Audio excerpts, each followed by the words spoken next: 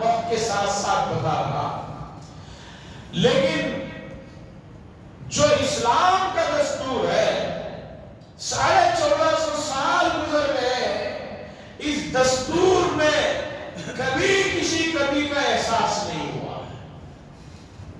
1450 سال گزر گئے، عبادت کا جو طریقہ رسول اللہ صلی اللہ علیہ وسلم نے نماز پڑھ کر دکھایا ہے اور اس میں جو کچھ پڑھا ہے اور جس طرح کے ارکان کو ادا کیا ہے، 1450 سال گزر گئے، کوئی یہ نہیں کہہ سکتا کہ بھئی نماز کو جو اس طرح پڑھ رہے ہیں ایسا نہیں، ایسا ہونا چاہیے یا اس سے بہتر ہے۔ کوئی آدمی اس سے بہتر چیز نہیں پیش کرتا۔ اور اسی طریقے پر معاملات سے جڑے ہوئے احکام ہیں، کاروبار سے جڑے ہوئے احکام ہیں، پڑوسیوں کے حقوق سے متعلق مسئلہ ہے، اخلاقیات سے متعلق جڑا ہوا مسئلہ ہے۔ کوئی آدمی بتا دے کہ اسلامی شریعت میں یہ جو قوانین یا یہ جو اصول بنائے گئے ہیں یہ موجودہ زمانے میں نہیں چل سکتے یا ہمارے ملک میں نہیں چل سکتے، ہرگز نہیں، ہر ملک میں چلیں گے، ہر زمانے میں چلیں گے، ہر قوم سے اپنا سکتی ہے، اس میں کسی طرح کی کوئی کمی بیشی نہیں۔ پوری دنیا میں نماز ہو رہی ہے اور نماز کو بلانے کا طریقہ اذان ہے۔ بتائیے 1450 سال میں کیا کوئی تبدیلی ہوئی؟ کیا کوئی آ کر کہا کہ نبی اذان کے کلمات یہ نہیں، یہ ہونا چاہیے؟ اگر کوئی کہے گا تو کہیں گے کہ تمہاری بات مردود ہے، کہ تمہاری بات کی ضرورت نہیں ہے، اس لیے کہ جو الفاظ اذان کے ہیں من جانب اللہ وحی کے ذریعے، اس میں وہ تمام چیزیں آ گئی ہیں جو اسلام چاہتا ہے۔ اسلام چاہتا ہے کہ آدمی اللہ کی بڑائی کا اعتراف کرے، سب سے پہلے اللہ اکبر کی جو ہے صدا لگائی جائے۔ نمبر 2 پر جو ہے آدمی اللہ کی وحدانیت کا اقرار کرے، آدمی وہ بھی کلمات دہرائے جاتے ہیں، اشہد ان لا الہ الا اللہ۔ تیسرے نمبر پر آدمی کو کامیابی کے لیے رسول اللہ صلی اللہ علیہ وسلم کے طریقے کو اپنانا ہے، تو اس کے ذریعے سے شہادت بھی دعائی جاتی ہے، اشہد ان محمد رسول اللہ۔ اس کے بعد نماز کی طرف بلانا ہے، حی علی الصلاۃ کی طرف بلایا جاتا ہے، 2 مرتبہ حی علی الصلاۃ کہہ کر نماز کی طرف بلایا جاتا ہے۔ پھر آدمی کو، ہر آدمی کو کامیابی چاہیے، ہر آدمی کامیاب ہونا چاہتا ہے۔ کوئی آدمی آپ کو پاگل کے علاوہ ایسا نہیں ملے گا جو یہ کہے کہ مجھے کامیابی میں کوئی دلچسپی نہیں۔ حتیٰ کہ نہیں پڑھنے والے اسٹوڈنٹ بھی امتحان سے ایک رات پہلے بیٹھ کر پڑھنا شروع کر دیتے ہیں، یہ سوچتے ہیں چلو تھوڑا محنت کروں تو ہو سکتا ہے کامیابی ہو جاؤ، فرسٹ نمبر ہی آ جاؤ۔ آتے نہیں ہے، لیکن کامیابی کا نشہ، اگر یہی روزانہ پڑھ لیے ہوتے تو کہاں پہنچ جاتے؟ نہیں، کہتے نہیں مجھے کوئی زیادہ دلچسپی نہیں، لیکن پھر بھی جو ہے ایگزام سے 1-2 رات پہلے آدمی سوچتا ہے چلو کچھ پڑھ لو، اسے تو روز پڑھنا چاہیے کامیابی کی طرف۔ تو اللہ نے فرمایا حی علی الفلاح، آؤ کامیابی یہاں ہے، یہاں سے کامیابی نکلتی ہے، یہاں سے کامیابی کو مانگا جاتا ہے۔ تو عزیزان گرامی، اسلامی شریعت کے جو اصول، جو احکامات ہیں، وہ زمانہ گزرنے کے ساتھ ساتھ اس میں کسی بھی طرح کی تبدیلی نہیں آئی اور تبدیلی کی ضرورت بھی نہیں ہے۔ اصول بتا دیے ہیں اسلام میں، احکامات کے مین پوائنٹس بتا دیے گئے ہیں، ان پوائنٹس کو یاد رکھ لو۔ زمانہ کتنا بھی آگے چلے جائے، کہیں بھی چلے جائے، آپ کو ان اصولوں کے تحت آپ کے تمام مسائل کا حل نکل جائے۔ ملک کا آئین جو بنایا گیا، بڑی ٹیم نے بڑی محنتوں سے بنایا۔ اس وقت ملک میں سب سے بڑا مسئلہ دیکھیے، اتنی محنت سے بنائے ہوئے آئین میں یہاں پر سب سے بڑی بات جو اسلامی اصول کے مطابق ہے وہ یہ ہے کہ سب ملک کے شہری حقوق میں یکساں طور پر برابر ہیں۔ یہ بنیادی چیز ہے، اسلام کی بھی بنیادی چیز ہے کہ بھئی اسلام تمام انسانوں کو بنیادی حقوق دینا چاہتا ہے۔ اللہ کے نزدیک فضیلت جو ہے صرف تقوی کی بنیاد پر ہے، باقی خاندان، قبیلے اور دوسری چیز یا کوئی اس کی بنا پر کوئی چیز نہیں۔ تو ملک کے آئین میں جو بنیادی حقوق دیے گئے، ہر شہری کو انتخاب میں ووٹ ڈالنے کا حق ہو، دوسری چیزیں ہو، یہ تمام چیزیں بنیادی طور پر دیے گئے۔ اور آج ملک میں اس آئین کو لے کر بہت سارے خدشات پائے جا رہے ہیں۔ یہ دیکھا جا رہا ہے کہ ملک کے آئین کی وجہ سے بہت سے لوگ جو ہے پریشان نظر آ رہے ہیں، ملک کے آئین کو ختم کرنا چاہتے ہیں، ایک نیا جو ہے آئین لکھنا چاہتے ہیں۔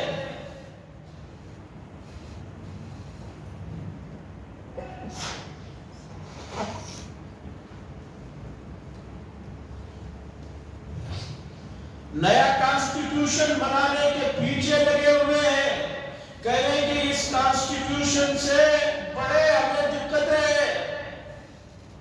عزیزان گرامی، جہاں آپ بحیثیت ایک مسلمان اللہ کے فرمانبردار بندے ہیں، اسی خالق و مالک نے کہا ہے کہ آپ جس جگہ رہتے ہیں اس کی تعمیر، اس کی ترقی، اس کی فلاح و بہبودی کے لیے بھی آپ کو کام کرنا ہے۔ آپ ایک مسلمان ہونے کے ساتھ ساتھ ایک ملک کے شہری بھی ہیں، ایک ہندوستانی بھی ہیں۔ اگر کوئی مسئلہ پیش آیا، آپ نے جو ہے آنکھیں بند کر کے یہ کہہ دیا کہ بھئی یہ میرا مسئلہ نہیں ہے، تو یہ آپ جو ہے غیر اسلامی سوچ کی بات کر رہے ہیں اور اسلام اس کی اجازت نہیں دے گا۔ عزیزان گرامی، ملک میں قومیں بیدار ہوئی ہیں، اچھی بات ہے، تعلیم کی طرف بڑھ رہی ہے، اچھی بات ہے، ترقی ہو رہی ہے، اچھی بات ہے، اسلام بھی ترقی چاہتا ہے۔ لیکن یہ جو پرانی ملک کی برہمی سوچ ہے کہ انسانوں میں تقسیم ہے، یہ اس برادری کا ہے تو اسے جو ہے اعلیٰ عہدے پر ہونا چاہیے، اور یہ اس برادری کا ہے تو اس کا حق ہمیشہ زندگی بھر نیچلی کاموں ہی میں رہے گا۔ یہ جو سوچ پھر لوٹ کر آ رہی ہے، یہ سوچ جو ہے بہت خطرناک سوچ ہے، اور یہ سوچ جو ہے دن بدن جو ہے نفرت کی شکل اختیار کر رہی ہے۔ کیا ہوا کہ 25-30 سال پہلے جو سب مل جل کر رہا کرتے تھے، آج گاؤں دیہاتوں میں اتنی نفرتوں کے کیوں ماحول بن گئے ہیں؟ ادھر کرناٹک میں آپ کو ایسے چھوٹے چھوٹے کئی گاؤں ایسے ملیں گے جہاں پر ایک ہی علاقے میں مسجد اور مندر لگے ہوئے ملیں گے آپ کو،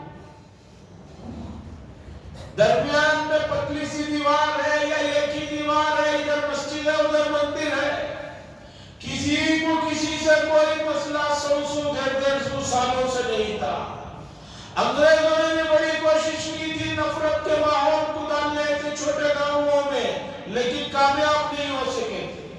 لیکن آج سوشل میڈیا کا زمانہ ہے، جھوٹی خبروں کو سچ بنا کر بیچنے کا اور پھیلانے کا ایک عجیب سلسلہ شروع ہوا ہے، جس کے نتیجے میں آج ان چھوٹے چھوٹے گاؤں میں جہاں سالوں میں کبھی کوئی جھگڑے نہیں ہوئے تھے، آج وہاں پر جھگڑے شروع ہو گئے۔ آج وہاں پر ایک دوسرے کو نیچا دکھانے کے لیے مستقل جو ہے سازشیں ہو رہی ہیں، مستقل ایک دوسرے کے خلاف پولیسوں میں جو ہے کمپلینٹیں ہو رہی ہیں۔ عزیزان گرامی، یہ ماحول جو ہے ایسا رہا تو ملک آگے ترقی نہیں کر سکتا، یہ بات سوچنا چاہیے۔ تعلیم کے لیے، ٹیکنالوجی کے لیے آدمی کا ایک سوئی کے ساتھ بیٹھ کر محنت کرنا ضروری ہے۔ آدمی کو رات میں اگر بھوک بھی لگ رہی ہے تو نیند نہیں آتی، ہلکا سا اسے باہر جانے کی ضرورت ہے، نیند نہیں آتی، نیند اشار ہو جاتی ہے اچانک، آدمی سمجھ جاتا بھی نیند اشار ہو گئی، اس کا مطلب یہ ہے کہ مجھے ضرورت کے لیے باہر جانا ہے، باہر فارغ ہو کر آتا ہے، پھر جا کر تسلی سے نیند آتی ہے۔ تو اب ملک تعلیم میں، ٹیکنالوجی میں ترقی کرنے کے لیے ان نوجوانوں کو ایک پرسکون ماحول کی ضرورت ہے، جس میں انہیں کسی قسم کا تعصب اور کسی قسم کی دوسرے مسائل نہ ہو۔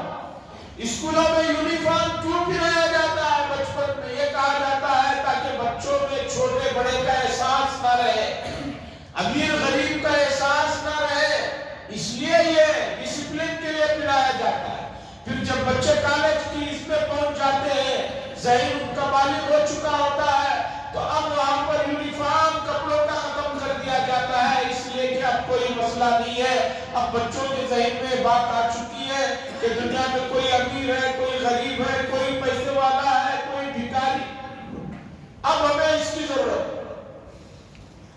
تو عزیزان گرامی، ملک کا آئین جو بنا ہے، اس میں کچھ چیزیں ایسی ہیں کہ ان چیزوں کو ختم کرنے کے پیچھے تلے ہوئے، اور اگر یہ چیزوں کو ختم کر دیا جاتا ہے، مصیبت یہ ہے کہ آئین میں اضافہ کرنے کا حق جو ہے پارلیمنٹ کو ہوتا ہے۔ 2/3 اکثریت جن کے پاس ہے وہ کچھ بھی قوانین بنا سکتے ہیں۔ اگر وہ اس طرح کے قوانین بنا دیں گے اور وہ کامیاب ہو جائیں گے تو آگے چل کر جو ہے بہت سے مسائل پیش آئیں گے۔ اس لیے امت کو بیدار ہونے کی ضرورت ہے، مستيقظ رہنے کی ضرورت ہے۔ دنیا کے اڑوس پڑوس کے ممالک پر نظر ڈالیے کہ وہاں کیسے جو ہے تبدیلیاں ہو رہی ہیں، کیسے کسی کو برباد کیا جا رہا ہے، اور پھر کیسے جو ہے وہ اٹھ کر کھڑے ہوتے ہیں، پھر کیا حالات پیش آتے ہیں۔ یہ تمام چیزیں ہمارے سامنے ہیں۔ امت مسلمہ سمجھ رہی ہے آئین کیا ہے، آئین کے اندر ذکر کردہ حقوق کیا ہے، کچھ نہیں پتا ہے۔ امت مسلمہ کے لیے وہ بنیادی آرٹیکلز اور اس کا علم ہونا ضروری ہے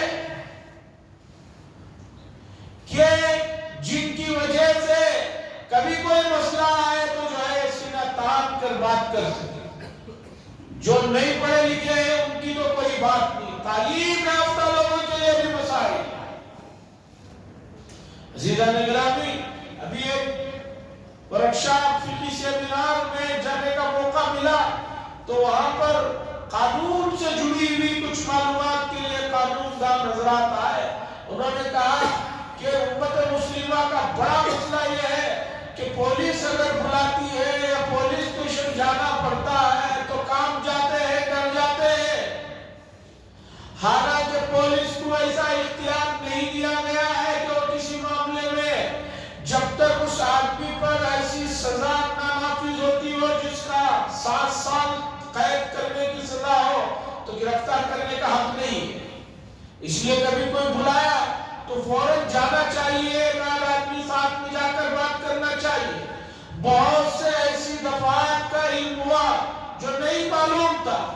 اب ان تمام چیزوں کے لیے امت مسلمہ کو آپس میں مل جل کر تعلیم یافتہ حضرات اور خاص طور پر وہ افراد جن کے پاس اللہ نے صلاحیتیں دی ہیں، وہ آپس میں بڑے پیمانے پر نہیں تو چھوٹے پیمانے پر اپنے متعلقین کو، آج کل خاندان کے افراد کسی بھی شادی بیاہ میں جمع ہو سکتے ہیں، کسی اور تقریب میں جمع ہو سکتے ہیں، اس لیے کہ اب لوگ جو ہے زیادہ سے زیادہ جو ہے کوئی معمولی سے کام کے لیے بھی جو ہے تقریبات کرتے۔ پھر ایک صاحب دعوت دینے کے لیے آئے، میں نے کہا کیا تقریب ہے؟ تو کہنے لگے حقیقہ ہے۔ میں نے کہا کتنے دن ہوئے بچے کو پیدا ہوئے؟ کہا نہیں بچے کو پیدا ہو گئے تو 2.5 سال ہوگا۔ میں نے کہا اب یہ کیا کر رہے ہیں؟ کہا حقیقہ بول رہا ہوں، اصل میں بچے کو دانت آئے ہیں، اس خوشی میں ایک بڑی دعوت کر رہا ہوں۔ بھئی جب اتنی بڑی دعوت کر رہے ہیں، وہاں خاندان کے افراد جمع ہو رہے ہیں، دوست احباب جمع ہو رہے ہیں، ایسے موقع پر 15-20 منٹ جو ہے اپنے ملک کے آئین کے لیے اور اسی طریقے پر نوجوانوں کی تعلیم و تعلم کے لیے، ایسے سب چیزوں کے لیے آپس میں جو ہے ڈسکش ہونا چاہیے، تبادلہ خیال ہونا چاہیے۔ اب تو ہر چیز فون تک محدود ہو کر رہ گئی ہے، کوئی بات ہو رہی ہے آدمی کہہ رہا ہے اگر فون میں سینڈ کر دیا۔ ارے بھائی ہر وقت ہر آدمی کو اتنا علم بھی نہیں کہ فون میں آپ نے کیا بھیجا ہے اسے نکالے پڑھے کرے، تو اس کے تمام چیزوں کا حل مجھے سمجھ میں آتا ہے کہ امت مسلمہ کو مساجد میں جڑتے رہنا چاہیے، مساجد میں آتے رہنا چاہیے، بڑے پیمانے پر مکمل طریقے پر آنا چاہیے۔ اب کوئی مسئلہ ہوا اصل میں تو ہم مغرب میں وہ مسئلہ بتا سکیں کہ یہ سب مسئلہ پیش آیا ہے، آپ ذرا بیدار ہو جائیں۔ رات میں کوئی مسئلہ آیا ہے تو ہم فجر میں بتا سکیں۔ آج امت نہ 55 اوقات میں نماز کو آ رہی ہے، نہ جمعہ کو آ رہی ہے، تو امت کو بیدار کرنے کے لیے کیا کیا جائے؟ گھروں کے پاس تو جاؤ تو لوگ ملنا پسند نہیں کرتے، سب کیمروں میں دیکھ لیتے ہیں، اندر سے ہی جواب آ جاتا ہے، اور بہت سے مرتبہ اس سے بھی زیادہ بے عزتی ہوتی ہے کہ کوئی آدمی اندر سے جواب ہی نہیں دیتے۔ جواب دیے تو ہی نہ سوال اور ہوں گے، جواب ہی نہیں دیتے، دروازہ ہی نہیں کھلتا۔ تو ایسی صورت یہ ہے، ہماری گزارش ہے کہ مساجد میں آنے کا، جڑنے کا، نمازوں کا اہتمام کریں، اور جب بھی کوئی موقع ہو اس موقع پر جو باتیں کہی جائیں تو دوسروں تک بھی پہنچانے کا جو ہے عہد کیا جائے۔ وآخر دعوانا الحمدللہ۔